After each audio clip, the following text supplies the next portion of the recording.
चलिए स्वदेश वार में रुक करेंगे दूसरी अहम खबरों की ओर। मैं हूं आपके साथ कविता थपलियाल और आज जीएसटी को लागू हुए 5 साल पूरे हो चुके हैं। इस मौके पर आज कई फैसले भी लिए गए हैं, जैसे सोने पर इंपोर्ट ड्यूटी बढ़ाई गई है, डीजल पेट्रोल एटीएफ पर भी ड्यूटी में बदलाव किया गया है। वहीं ये फैसले क्यों लिए गए हैं और इनका क्या असर होगा, इन तमाम सवालों को लेकर राजस्व सचिव तरुण बजाज से बात की हमारे संवाददाता प्रकाश प्रियदर्शी ने।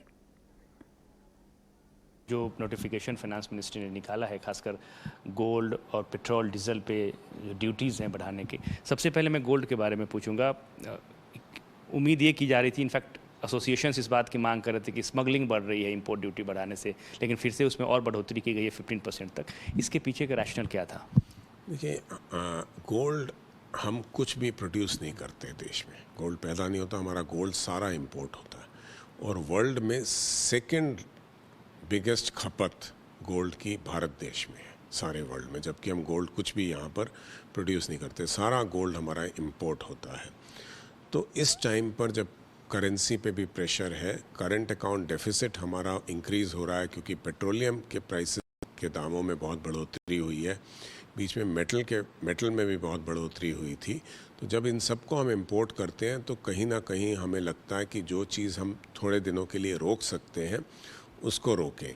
तो इससे ड्यूटी हमने बढ़ाई है और लगता है कि अगर ड्यूटी बढ़ने से कुछ इंपोर्ट अगर कम हो जाता है, उससे हो सकता है कि रेवेन्यू हमें जितना पहले आ रहा था उतना ना भी आए, लेकिन इसका मकसद ये है कि करंट अकाउंट डेफिसिट में हम थोड़ी सी अगर कमी कर पाएँ तो वो हमारे लिए बेहतरी होगी। और पेट्रोल डीजल पे जो ड्यूटी बढ़ाई गई है, वो कब तक इसको जारी रखेंगे? क्योंकि हम ये देख रहे हैं कि कीमतें ग्लोबल मार्केट में, जो क्रूड ऑयल की कीमतें हैं, वो काफ़ी समय से एक रेंज में बनी हुई हैं, नीचे नहीं आ रही हैं, जो कि हमारे लिए ठीक नहीं है। तो हम क्या उम्मीद करें?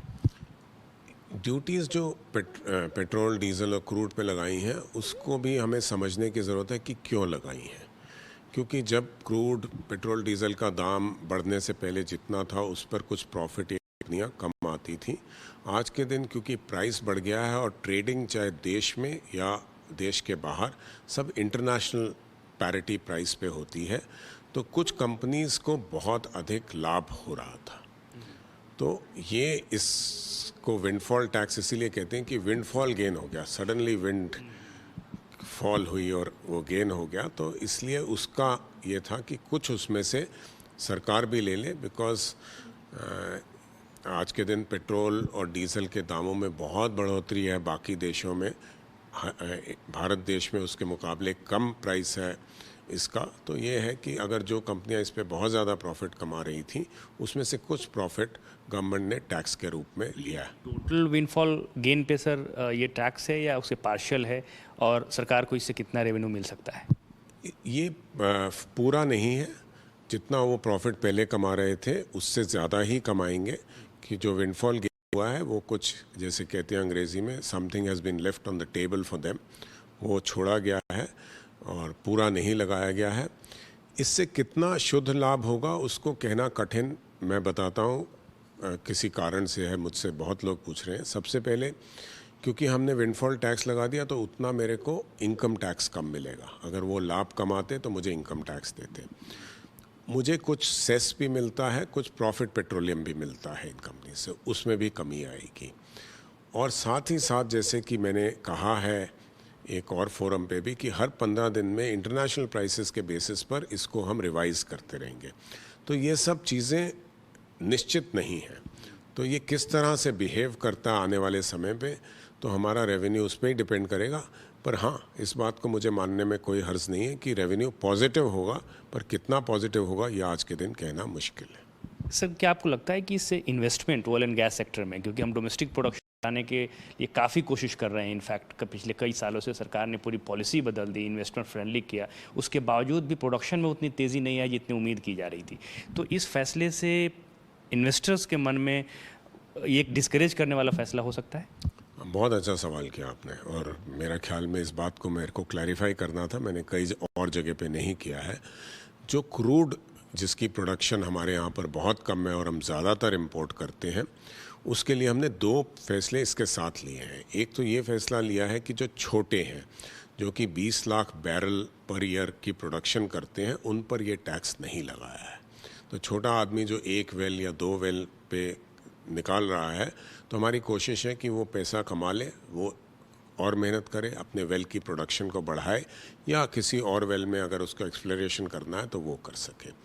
दूसरा ये किया है कि जो इन बड़ी कंपनियों पे भी ये टैक्स लगेगा, उस पर भी एक शर्त ये लगाई है कि अगर उनका प्रोडक्शन इस वर्ष पिछले वर्ष से ज़्यादा होगा तो बढ़े हुए प्रोडक्शन पे ये टैक्स नहीं लगेगा।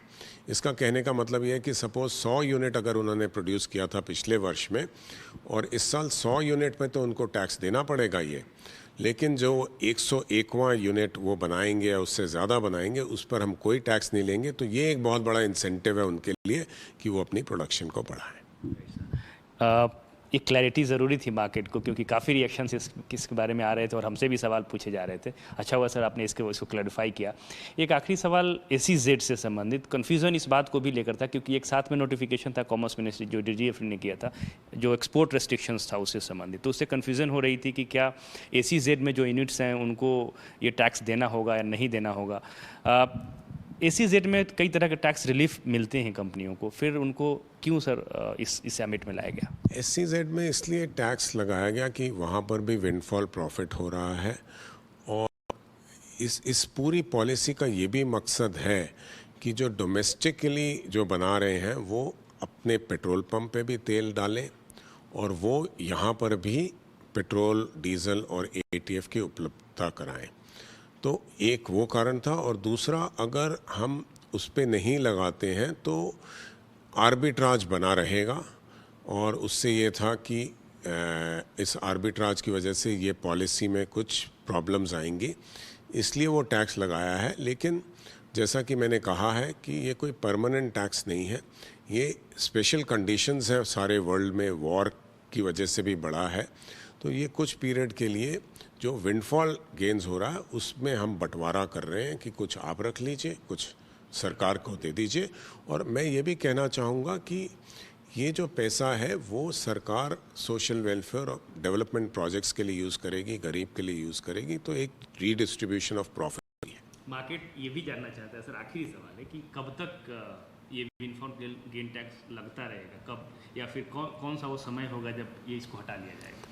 विंडफॉल टैक्स अभी तो ये है कि हर 15 दिन में इसको रिव्यू करेंगे कि इंटरनेशनल प्राइस किस तरह से चल रहा है, क्या कंपनीज विंडफॉल टैक्स अभी भी कमा रही हैं या ज़्यादा कमा रही हैं या कमा रही हैं, उसके हिसाब से हम चेंज भी करते रहेंगे टैक्स का स्ट्रक्चर। और होप करते हैं कि अगर प्राइसेस कम हो जाते हैं पेट्रोल डीजल के तो सारी समस्या ही समाप्त हो जाएगी, फिर विंडफॉल टैक्स की ज़रूरत नहीं पड़ेगी। तो देखते हैं आगे आने वाले समय में क्या होता है, उसके हिसाब से हम ये करेंगे। तो आज के ही दिन 5 साल पहले GST लागू हुआ था, वहीं कैसा रहा GST का अब तक का सफर, और हाल ही में हुए GST काउंसिल की मीटिंग को लेकर क्या कुछ खास रहा, इन सवालों को लेकर राजस्व सचिव तरुण बजाज से बात की हमारे सहयोगी प्रकाश प्रियदर्शी ने। आज GST के 5 साल पूरे हुए हैं। देश में इनडायरेक्ट टैक्स रिफॉर्म्स का सबसे बड़ा फैसला हुआ। हमारे साथ रेवेन्यू सेक्रेटरी हैं सर। ET नाउ स्वदेश पर आपका शुक्रिया है। सबसे पहले मैं आपको बधाई देना चाहता हूं, इतना बड़ा इनडायरेक्ट टैक्स रिफॉर्म्स और इतने बड़े देश में जहां पे अलग अलग राज्यों की अपनी अपनी स्थितियां थी, उसको इम्प्लीमेंट करना कितनी बड़ी चुनौती थी। और मैं आपसे ये भी जानना चाहूँगा कि क्या GST का जो मकसद था, जो स्टेबिलिटी आप चाहते थे रेवेन्यू कलेक्शन में, आप उस लेवल तक आ गए हैं? सबसे पहले तो धन्यवाद, आपने हमें मुबारक दी GST डे की, आपको भी मुबारक हो इसकी। मैं ये कहूँगा कि जब GST की शुरुआत हुई थी तो बहुत कठिन समय था, उसमें कई कठिनाइयाँ आईं। GSTN नेटवर्क ठीक से काम नहीं कर रहा था, रिटर्न्स जिस तरह से सोची गई थी उस तरह से कामयाब नहीं हो रही थी, टैक्स पेयर्स को बहुत मुश्किलातें थीं। तो उस दिन को अगर देखें और आज का दिन देखें तो हमने अच्छी एक जर्नी तय की है और काफ़ी इसमें स्टेबिलिटी आई है। पर मैं ये कहूँ कि क्या हम अपने मंजिल तक पहुँच गए हैं, तो वो ठीक नहीं होगा। अभी हमें काफ़ी रास्ता तय करना है और हम उसके लिए तैयार हैं। उसके लिए हम बातचीत करते रहते हैं ट्रेड और इंडस्ट्री से, काउंसिल भी मीटिंग करती रहती है, सबको फीडबैक आता रहता है और मुझे उम्मीद है कि आने वाले समय में इस टैक्स को हम और भी बेहतर बना पाएंगे और बनाएंगे। अब आगे मैं से सवाल पूछूं उसके पहले एक अहम सवाल, अगर आप जिस तरीके से GST की जर्नी अभी तक रही है, आपके मन में कोई कशिश अजय राजस्व सचिव कि ये हो सकता था बेहतर, जो नहीं हो पाया? आपको लगता है कि अब कुछ ऐसी बातें जो आपको लगे कि नहीं ये होना चाहिए था, अभी तक नहीं हो पाया, उस मामले में हम पीछे रह गए? मैं आपको ऐसे कोई उदाहरण तो नहीं देना चाहूँगा, लेकिन मेरे को ये लगता है, अब तो मेरी काफ़ी सर्विस हो गई है, कि जिस दिन मुझे ये लगेगा कि मैंने जो रास्ता तय करना था, जो मंजिल पानी थी मैंने पा ली, तो मैं वहीं पर मेरी ग्रोथ रुक जाएगी। तो मेरे मन में काउंसिल मीटिंग के बाद भी ये आता है कि इसमें हमें और ये कुछ करना चाहिए था। और मैं आपसे कहना चाहूँगा कि मेरे साथ जो CBIC की फोर्स है, उन ऑफिसर्स को भी ये लगता है, कुछ जॉइंट सेक्रेटरीज भी मेरे पास आके कहते हैं कि सर हमें ये और करना चाहिए। तो एग्जाम्पल्स देने की बजाय मैं आपको एक सीधा जवाब ये देना चाहूँगा कि आपकी बात सही है, अभी रास्ता हमें तय करना है और हम इसको तय करेंगे। जो अभी GST काउंसिल की बैठक हुई है 2 दिन पहले, कई अहम फैसले लिए काउंसिल ने, खासकर जो बुमई कमेटी की रिपोर्ट थी, इंटरिम रिपोर्ट, उसके 2 प्रोविजंस को लागू किया गया है। दरों में काफ़ी बदलाव हुए हैं। कई अपोजिशन पार्टी की सरकारें, जो वहाँ पे फाइनेंस मिनिस्टर भी थे, उनसे हम बात कर रहे थे, तो उनका कहना था कि ये सही समय नहीं था, महंगाई पहले से ही बढ़ी हुई है और इससे खाने पीने की भी चीज़ें आ गई हैं GST एम्बिट में, तो कीमतें और बढ़ेंगी। तो आपको लगता है कि ये सही समय था इसको लागू करने के लिए? आपको मैं बताऊं, इसमें 2 चीज़ें लागू की गई हैं, एक इन्वर्टेड ड्यूटी और एक एग्जेम्पशंस पे कुछ चेंजेस किए गए हैं। अब जब आप इन्वर्टेड ड्यूटी लगाते हैं तो उसमें इवेजन ऑफ टैक्स भी होता है, उसमें जो मैन्युफैक्चरर है उसको नुकसान भी होता है, क्योंकि उसका एम्बेडेड टैक्स, मतलब अगर उसका 5% टैक्स है तो 5 नहीं रहता है, क्योंकि नीचे से उसको रिफंड नहीं मिल रहा है, तो टैक्स हो सकता है 8 या 9 हो। उसी चीज़ को अगर मैं इंपोर्ट करूंगा तो केवल मुझे 5% टैक्स देना पड़ेगा। तो मैन्युफैक्चरर डिसएडवांटेज पे है as compare to an importer जो बाहर से मंगवाता है। तो ये चीज़ें भी उससे ठीक हो रही हैं, उससे प्रोडक्शन बढ़ेगा, उससे मैन्युफैक्चरिंग बढ़ेगी, उससे एम्प्लॉयमेंट बढ़ेगी। तो ऐसा नहीं है कि इसका वही एंड रिज़ल्ट होगा जो कि आप कह रहे हैं। और मैं आपसे ये कहना चाहूँगा कि मेरे नॉलेज में नहीं है जो आपने बात कही है, लेकिन काउंसिल की मीटिंग में ये बहुत क्लियर था सभी को कि ये हम इसलिए कर रहे हैं। और गांव में भी सभी पार्टीज़ के मंत्री थे, सभी गवर्नमेंट्स के, स्टेट गवर्नमेंट्स में जो भी हैं उनके मेंबर्स थे, तो वहाँ पर बहुत कंड्यूसिव और बहुत पॉजिटिव डिस्कशन हुआ और इसको यूनानिमसली लागू किया गया। कमेटी की मीटिंग में ऐसा कुछ प्रस्ताव नहीं था। सर, एक जो बुमई कमेटी का मैंडेट है रेट रैशनलाइजेशन के ऊपर, जिसकी रिपोर्ट आनी है, जिसमें स्लैब मर्जर की भी बात है, तो जो माहौल अभी है, खासकर ग्लोबल टर्मोइल जो है जिसकी वजह से महंगाई बढ़ी है, तो क्या उसके लिए इंतज़ार किया जाएगा या फिर उस पर भी आगे बढ़ा जाएगा? आप देखिए ना, बुमई कमेटी मेरा ख्याल में हमने बनाई थी सितंबर के महीने में, मतलब सितंबर की काउंसिल की मीटिंग में ये फैसला हुआ था, और अब जून है, लगभग 9 महीने हो गए हैं या 8 महीने हो गए हैं। तो बुमई कमेटी ने उस पर अभी कोई प्रस्ताव नहीं दिया है। तो मुझे लगता है कि हमसे ज़्यादा इस बात की सेंसिटिविटी पॉलिटिकल एग्जीक्यूटिव को होगी कि देश में इकोनॉमिक माहौल क्या है और सही समय है। तो हमें इस बात का विश्वास रखना चाहिए गॉम पे भी और काउंसिल पे भी कि वो इसका फ़ैसला सही समय पे लेगी, ताकि जो एंड कंज्यूमर है उस पर इसका कोई विपरीत असर ना हो। और मुझे इस बात में कोई शंका नहीं है, इसलिए कोई प्रेशर भी नहीं था कमेटी पे कि वो इस पर अपना प्रस्ताव दे। उन्होंने ये फ़ैसला लिया है कि इसको अभी और डिस्कस करके देंगे, तो मेरे ख्याल में उसका इंतज़ार रहेगा। ओके सर, GST के अलावा मैं कुछ और सवाल पूछूं आपसे, लेकिन एक आखिरी सवाल GST से संबंधित। अब GST एज ए सचिव आपके सामने शॉर्ट टर्म के एजेंडा क्या है, टारगेट्स क्या हैं GST? क्योंकि रेवेन्यू में हम देख रहे हैं कि पिछले कुछ समय से 1.4 लाख करोड़ के आसपास का कलेक्शन हो रहा है, जो कि अच्छा संकेत है। कोविड के बाद जो स्थितियाँ बनी हैं और साथ में ये नई चुनौती आ गई रशिया यूक्रेन वॉर की वजह से, तो अब GST काउंसिल के सामने और आपके सामने शॉर्ट टर्म के एजेंडा क्या है? देखिए, मैं सिर्फ 2 ऑब्जेक्टिव्स अपने सामने रखता हूँ। एक ऑब्जेक्टिव तो मैं रखता हूँ कि जो टैक्स पेयर है उसके लिए हम क्या सहूलियत दे सकते हैं। तो आज भी जो मीटिंग, जो सुबह GST डे था, उसमें काफ़ी सजेशंस हैं, उसमें से कुछ सजेशंस पे हम ऑलरेडी काम कर रहे हैं। अब आप जैसे देखें कि मैं पिछले 1 साल से आया, मुझे कई MSMEs मिले और वो बोले कि हम बिना रजिस्ट्रेशन के हम ऑफलाइन में तो काम कर सकते हैं, लेकिन ऑनलाइन में हम क्यों नहीं काम कर सकते? आप अलाउ नहीं करते हैं। अगर मेरा टर्नओवर 40 लाख से कम है, मेरा टर्नओवर केवल 8-10 लाख का है, लेकिन मैं उस मीडियम को भी यूज़ करना चाहता हूँ आज की, क्योंकि कोविड के दिन में लोग नहीं आना चाहते हैं फिज़िकली। तो ये हमारे दिमाग में था कि इसको हम कैसे करें। हमने ईसीओ से बात की, हमने इसको कर दिया। इसी तरह से और भी कई फैसले हैं। अब जैसे हम सस्पेंड करते हैं रजिस्ट्रेशन कि आपने 6 रिटर्न नहीं फाइल की, आपका टर्नओवर इससे ज़्यादा है, तो हम आपको ऑटोमेटिकली सस्पेंड कर देता है सिस्टम। लेकिन उसको रीइंस्टेट करने के लिए उसको पहले ज्यूरिसडिक्शन ऑफिसर के चक्कर काटने पड़ते थे। अब हम उसको भी ऑटोमेटिक कर रहे हैं कि आप अपने रिटर्न फाइल करिए, आपको ऑटोमेटिकली आपका रीइंस्टेट हो जाएगा। तो इस तरह की चीज़ें भी करेंगे। साथ ही साथ अगर मैं ये कहूँ कि हम पहुँच गए हैं उस डगर पे कंप्लायंस के मामले में और रेवेन्यू के मामले में जितना पहुंचना था, तो वो भी गलत रहेगा। अभी भी कई चीज़ें हैं जो हमें करने की ज़रूरत है। रेवेन्यू के मामले में टारगेट क्या होगा सर? रेवेन्यू के मामले में आपको मैं बता रहा हूं कि इस साल हम थोड़ा सा बढ़े हैं। इस अभी फर्स्ट क्वार्टर में 37% है। इतना तो नहीं रहेगा क्योंकि पिछले साल मई और जून अच्छे महीने नहीं थे टैक्सेशन के लिए, पर अच्छा रहेगा ये साल। मेरा ख्याल में हम 1.5 लाख करोड़ के आसपास हमारा एवरेज ज़रूर रहना चाहिए। हो सकता है इस 1.50 से आगे हो जाए। तो रेवेन्यू फिगर्स जो इतना हमें कमज़ोरी आई थी कोविड के टाइम पे या इनिशियल टाइम पे, उसको हम थोड़ा सा ग्राउंड को कवर करेंगे। और मुझे लगता है इससे बहुत सेंटर और स्टेट के जो रेवेन्यूज़ की ज़रूरत है, उसको जितनी कोशिश हमारी हो सकती है हम करेंगे, बिना टैक्स पेयर को कोई तकलीफ़ दिए। आपको सर लगता है कि राज्यों को कंपनसेशन देने की जो म्याद थी, जो पीरियड है, वो जो 30 जून को ख़त्म हो गया, तो उसको बढ़ाने की ज़रूरत है? मैं अगर सरकार से अलग मतलब आपसे पूछूं कि क्या एक राजस्व सचिव को ऐसा सोचना चाहिए कि हाँ उनको देने की ज़रूरत है?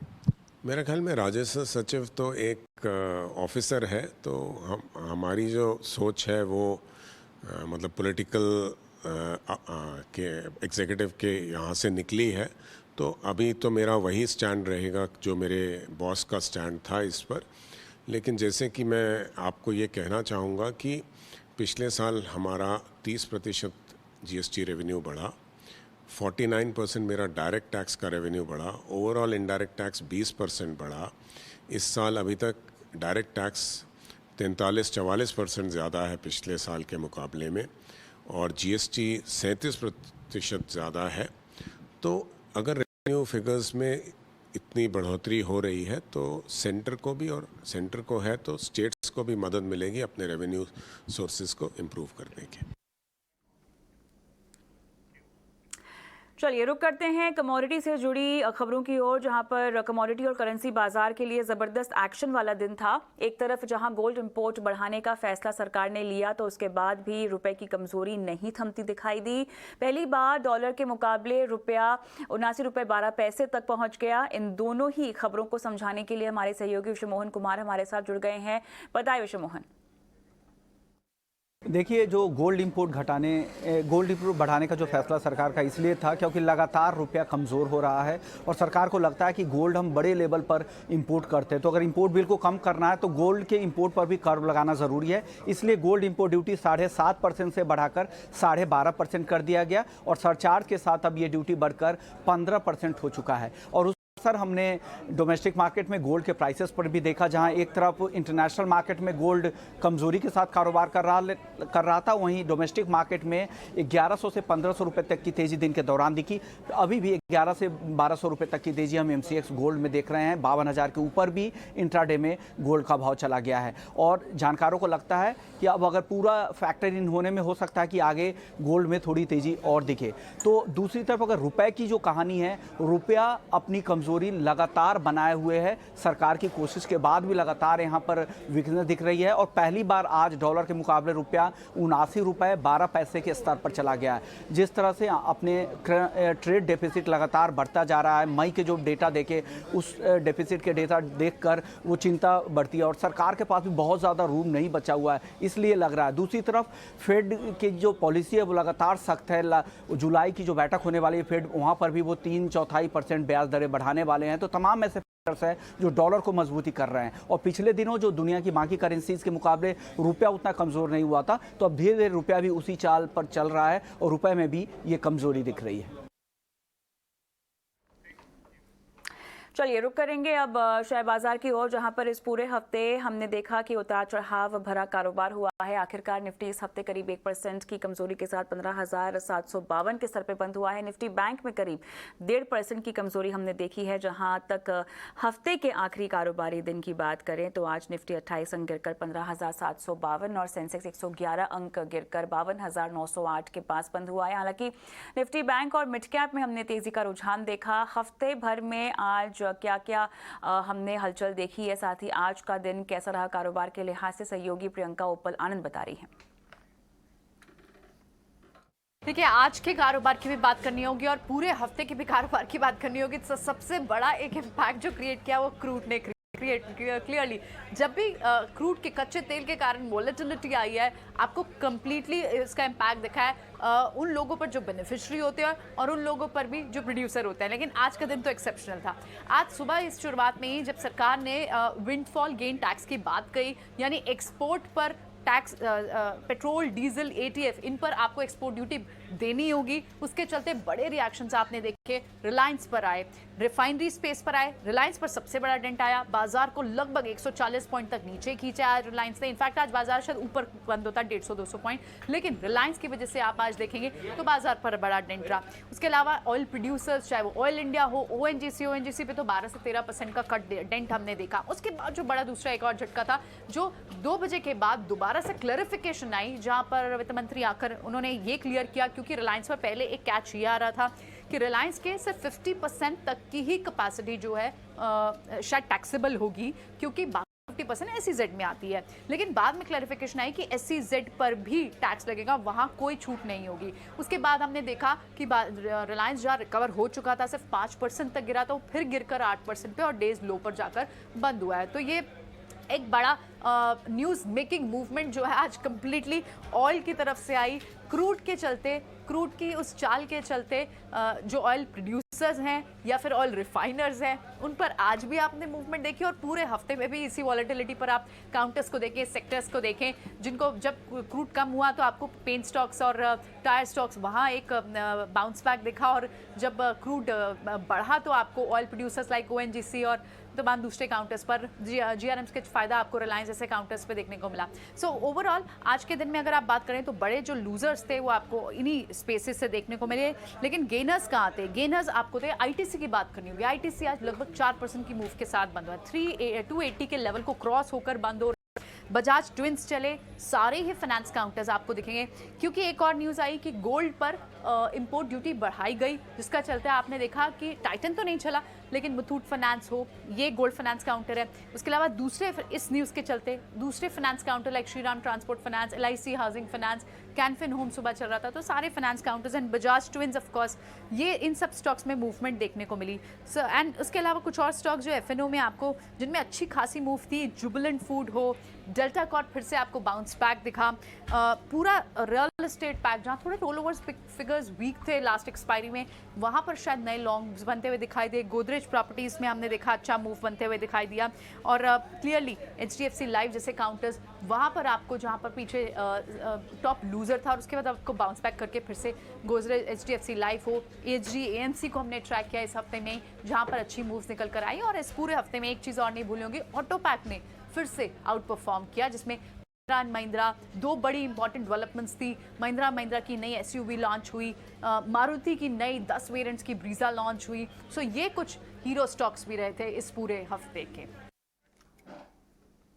चलिए आगे बढ़ेंगे। ऑटो कंपनियों ने जून महीने के ऑटो सेल्स आंकड़े जारी करने शुरू कर दिए हैं और हमारी सहयोगी सृष्टि शर्मा आपको तमाम डिटेल्स दे रही हैं ऑटो नंबर्स पर। जी, ऑटो सेल्स बिक्री के आज आंकड़े आए हैं और थोड़े मिले जुले नंबर्स हमें देखने को मिल रहे हैं। अगर हम सबसे पहले देखें मारुति सुजुकी के नंबर्स, तो अनुमान से थोड़े से कम नंबर्स यहाँ पे हमें देखने को मिले हैं, क्योंकि प्लान्ड एक शटडाउन था, उसका एक इम्पैक्ट हम यहाँ पे नंबर्स पे देख रहे हैं। 3% की महीने दर महीने उन्होंने गिरावट दिखाई है। इसके अलावा टाटा मोटर्स के नंबर जो हैं अभी हाल फिलहाल मार्केट एंड होने के आसपास आए, हमने देखा 4% की वहाँ पे बढ़त देखने को मिली है। पर जो ऑटोमोटिव डिवीजन के आंकड़े हैं वो अनुमान से बेहतर हैं और एक बार फिर जो इनकी EV सेल्स है वो रिकॉर्ड हाई पे हमें आते हुए दिखी है। पर कंपनी का कहना है कि आगे चल के ये थोड़ा सप्लाई चेन की दिक्कतें इनको ज़रूर देखने को मिल रही है। तो कॉशियसली ऑप्टिमिस्टिक रहेंगे ये अपने पैसेंजर व्हीकल और कमर्शियल व्हीकल सेगमेंट दोनों पे ही।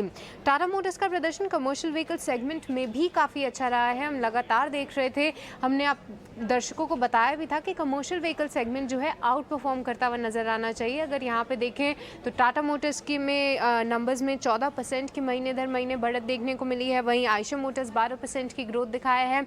और आखिरी में अगर अशोक लेलैंड की बात करें तो 9% की महीने दर महीने हमने यहाँ पे बढ़त देखी है। और तीनों ही कंपनीज के जो नंबर हैं वो अनुमान से अच्छे रहे हैं इस महीने।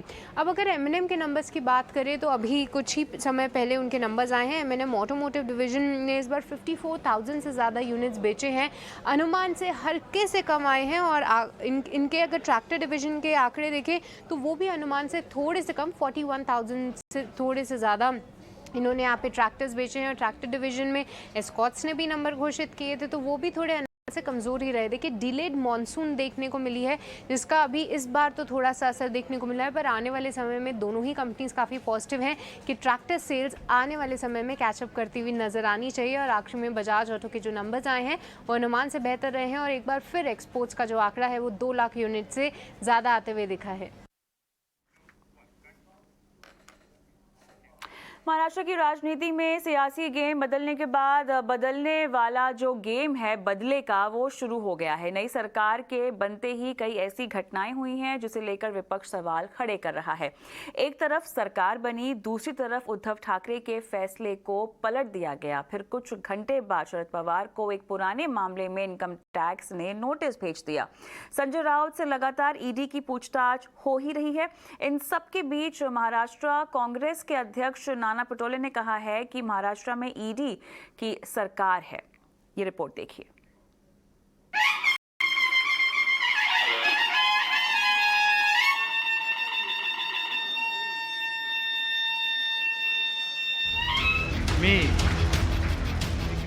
महाराष्ट्र में मची सियासी तूफान ने अब किनारा भले ही पकड़ लिया हो, लेकिन इसके साथ ही एक नए तूफान की आहट काफी तेज हो गई। मतलब महाराष्ट्र में पहले सियासी गेम बदला और अब बदले वाला गेम शुरू हो गया। नई सरकार के बनने के साथ ही इस नए वाले तूफान ने तो गजब की तेजी पकड़ी। मुख्यमंत्री एकनाथ शिंदे और उप मुख्यमंत्री देवेंद्र फडणवीस धड़ाधड़ उद्धव सरकार के फैसले बदलने में जुटे हैं। साथ ही बीजेपी के सियासी विरोधी एनसीपी प्रमुख शरद पवार को इनकम टैक्स की ओर से नोटिस भेजा गया है और संजय राउत से तो ईडी पहले से ही पूछताछ कर रही है जो अभी भी जारी है। नई सरकार के बनते ही फडणवीस ने जो पहला आदेश दिया उसमें कहा कि मेट्रो कार शेड मुंबई की आरे कॉलोनी में ही बनेगा। मेट्रो 3 लाइन का कार शेड कांजूर मार्ग में नहीं बनेगा। आरे कॉलोनी में ही कार शेड बनाने का फैसला लिया गया है। राज्य सरकार का पक्ष अदालत में देने का आदेश। जलयुक्त शिवार योजना पर लगी रोक को भी हटाई जाएगी। ये आने वाली सरकार ईडी की सरकार बनने वाली है, तो उसका लॉन्ग फॉर्म किया जा रहा था ई यानी एकनाथ, डी यानी देवेंद्र। तो जब देवेंद्र जी मुख्यमंत्री बनने वाले थे तो हमें लगा कि डी हो जाएगा, उल्टा होगा। लेकिन बराबर है कि जो सोशल मीडिया पे ईडी की सरकार महाराष्ट्र में बनने वाली है, ऐसा जो विश्लेषण चल रहा था वो विश्लेषण स्पष्ट हुआ। नाना पटोले तो राजनीतिक जुमले में ईडी का मतलब बता रहे थे, लेकिन असली ईडी तो संजय राउत से पूछताछ कर रही है। आज फिर से राउत को बुलाया गया, जिसे वो पहले से ही राजनीतिक बता रहे हैं। आज पूछताछ में जाने से पहले संजय राउत ने अपने समर्थकों से एक अपील की, फिर बयान भी दिया। देश की सर्वोच्च जांच एजेंसी है ईडी, मुझे समझ भेजा है, उनको कुछ जानकारी चाहिए। मेरा कर्तव्य बनता है as a member of parliament, इस देश का नागरिक, एक जिम्मेदार पॉलिटिकल पार्टी शिवसेना का नेता होने के नाते मेरा कर्तव्य होता है मैं जाकर सामने उनके साथ कोऑपरेट करूं। मैं बहुत निर्भय और बेडर आदमी हूं और मैं इसलिए बेडर हूं कमांडर कि मैंने कभी मेरी जिंदगी में गलत काम नहीं किया। पता नहीं ये संयोग है या सियासत, लेकिन उद्धव सरकार की विदाई के साथ ही शरद पवार को मिले नोटिस पर खूब चर्चा हो रही है। खुद शरद पवार ने ट्वीट करके इनकम टैक्स की नोटिस को लव लेटर बताया है। इस प्रणाली का उपयोग विभिन्न राजनीतिक विचारों वाले लोगों के लिए किया जाता है। मुझे इनकम टैक्स से भी ऐसा ही एक लव लेटर मिला है। वे अब 2004 के लोकसभा चुनाव के दौरान हलफनामे में निहित जानकारी की जांच कर रहे हैं। शरद पवार को जो नोटिस भेजा गया है वो चुनावी हलफनामों को लेकर है, जिसमें 18 साल पहले हुए चुनाव में दिए हलफनामे का भी जिक्र है। 2004-2009 के चुनावी हलफनामों को लेकर नोटिस, 2014-2020 में दायर चुनावी हलफनामों का भी जिक्र, साल 2020 में भी शरद पवार को नोटिस भेजा गया था।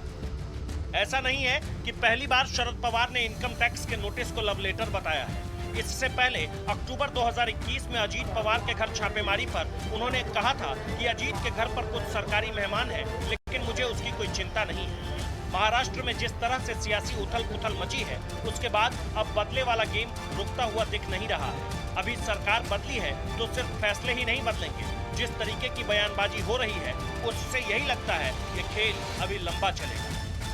Bureau report, times now, Navbharat.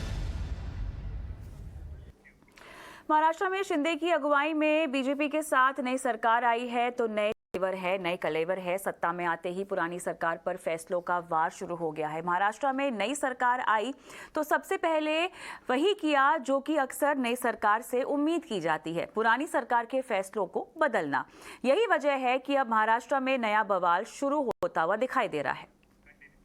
Eknath Shinde ने राज्य सरकार से सॉलिसिटर जनरल को निर्देश दिया है कि मेट्रो कार शेड को आर्य कॉलोनी में ही बनाया जाए। एकनाथ शिंदे का ये फैसला उद्धव ठाकरे को रास नहीं आया। महाराष्ट्र के पूर्व सीएम पद से इस्तीफा देने के बाद शिवसेना चीफ उद्धव ठाकरे पहली बार मीडिया से रूबरू हुए। उन्होंने कहा कि मेरा गुस्सा मुंबई के लोगों पर मत निकालो। इसके साथ ही उन्होंने एकनाथ शिंदे पर सीधा निशाना साधते हुए कहा है कि शिंदे शिवसेना के सीएम नहीं है। उद्धव ने कहा है कि सत्ता के लिए रातों रात खेल किया जा रहा है। मुंबईच्या काळजात कट्यार घुसवू नका, माझा राग मुंबईवरती काढू नका। आरेचा निर्णय जो बदलला त्याने मला खरंच दुःख झालेलं आहे। हा काही कोणाचा खासगी प्लॉट नाहीये, तिकडे कोणाही बिल्डरला आपण तो आंदण देत नाही आहोत। तिथे जे काही पर्यावरणासाठी आवश्यक असलेले जंगल आणि वनराई होती, जी एका रात्रीचा खेळ चालले, आता त्यांचं ब्रीदवाक्य आहे, एका रात्रीत झाडांची कत्तल झाली। मी मुख्यमंत्री झाल्यानंतर पहिल्या प्रथम त्या निर्णयाला स्टे दिला होता। तो एक तरफ उद्धव ठाकरे एकनाथ शिंदे और बीजेपी पर निशाना साध रहे हैं, दूसरी तरफ बीजेपी जश्न मना रही है। बीजेपी ने मुंबई के पार्टी मुख्यालय जश्न में यहां पर कार्यक्रम आयोजित किया है। इसमें कार्यकर्ताओं और नेताओं ने जमकर जश्न मनाया, लेकिन डिप्टी सीएम देवेंद्र फडणवीस इस जश्न में शामिल नहीं हुए।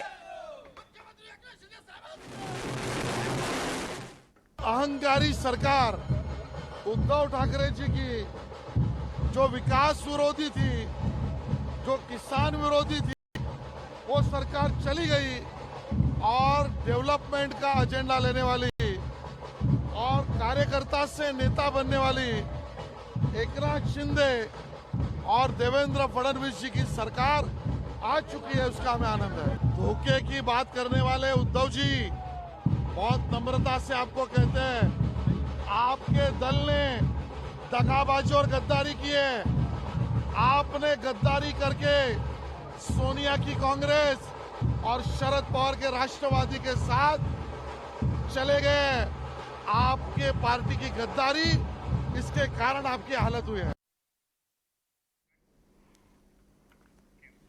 और अब बात आसमान से बरस रही आफत की। मॉनसून की दस्तक हुई तो लोगों को गर्मी से निजात मिली, लेकिन जैसे जैसे मॉनसून आगे बढ़ रहा है, कहर भी बरपा रहा है और आसमान से टूट रही है आफत।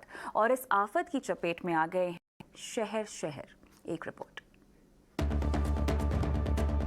मुंबई में आफत की बारिश की ये 3 तस्वीरें देखिए, जो ये बताने के लिए काफी है कि किस तरह से आसमान से बरस रही है आफत।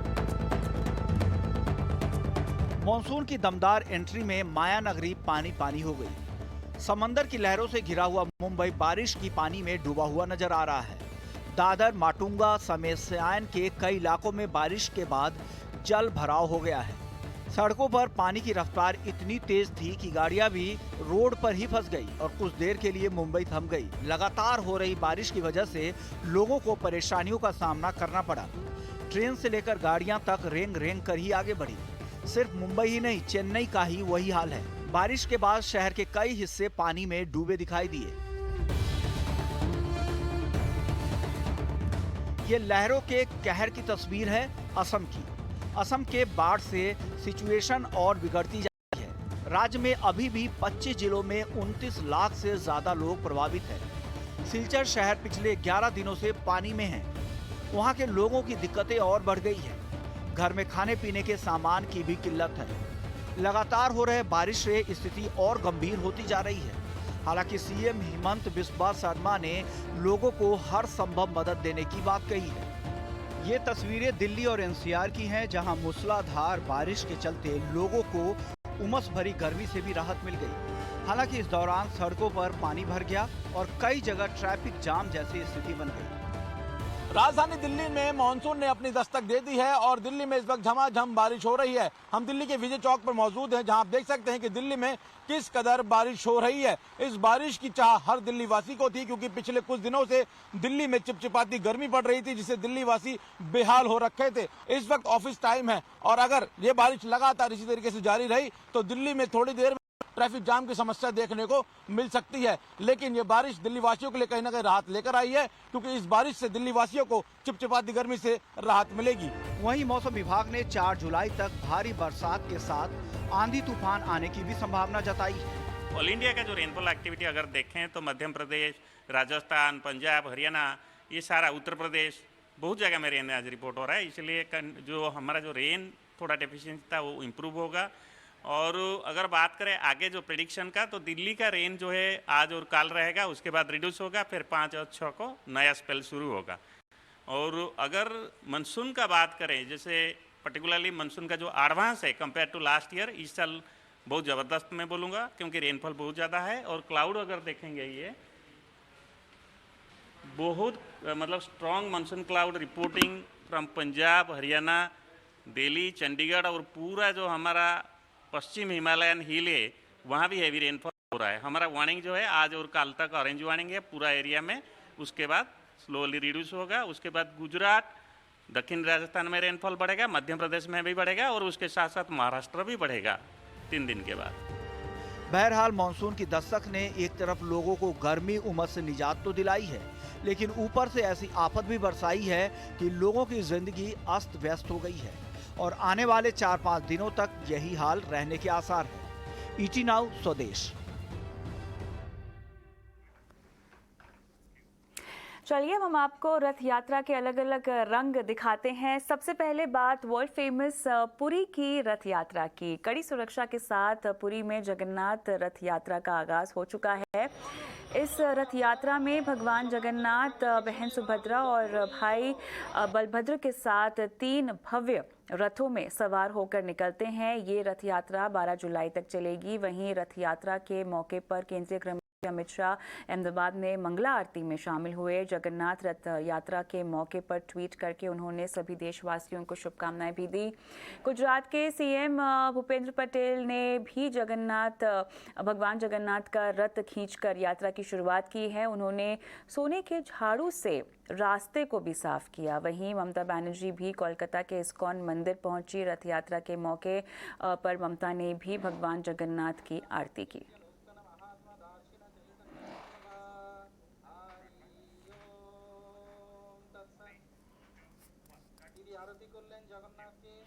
और बुलेटिन में जाते जाते दिखाते हैं भारत की कामयाबी की वो उड़ान जो चीन और पाकिस्तान को कर देगी परेशान। डीआरडीओ ने मानव रहित विमान के विकास में एक बड़ी कामयाबी हासिल की है।